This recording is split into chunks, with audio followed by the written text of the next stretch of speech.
Former correctional officer Dana Knott says situations like this, normal procedures weren't being followed, are all too common. like sick call and answering, health service requests. Now, Knott runs Collectively Changing Corrections, a watchdog nonprofit advocating for those incarcerated and pushing for systemic change. Her inbox full, littered with emails and letters from residents at Jefferson City Correctional Center. We started to hear more about people not getting their medications, not getting medical treatment. First, it was the inmates. Then came the employees. 2 of those former employees sat down with KRCG 13. Both asked to remain anonymous. They are in a medical crisis. This former medical employee says she would ask for help and proper training, but says those requests were not met. They don't give the help that they should.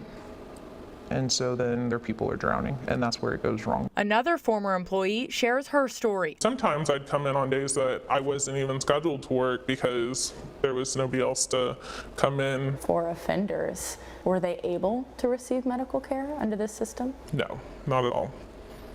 There was a huge gap that we could not fill just as a whole entity. And from what I'm getting, there's still that huge gap. A lack of care, she says, leads to preventable issues. One instance pushed her to her breaking point when an inmate died by suicide. Mental health said no, and less than 2 hours later, he was one of our codes. Centurion Health is contracted by the state of Missouri to provide medical care at JCCC. Knott says she's spoken to Centurion about her concerns. And they will tell me, oh yeah, his medications haven't been ordered for this long. It's usually confirmed what they're telling us. KRCG 13 reached out to Centurion Health multiple times via phone and email. We have yet to hear back. In a statement, the Missouri Department of Corrections says, while a medical staffing shortage at some facilities, including JCCC, can cause some delays in sick calls or in scheduling appointments for non-emergency medical concerns, at no point has JCCC been without healthcare staff, and at no point has the medical team ceased distribution of medications.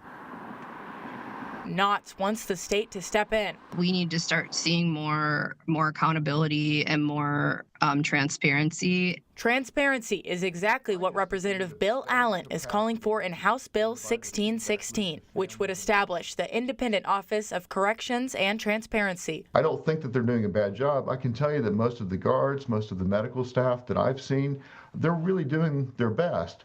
But we've got to provide some transparency and a way that the family members can know they have a single point of contact, an office they can talk to. Right now, the legislature oversees Missouri DOC, not an independent office. But transparency is not the only concern. Another part of it is the structural way that the contract is set up to go to the lowest bidder, to save as much money as possible, which is great for a taxpayer perspective, but really lousy if you happen to be a resident and you're the one they're trying to save money on. It's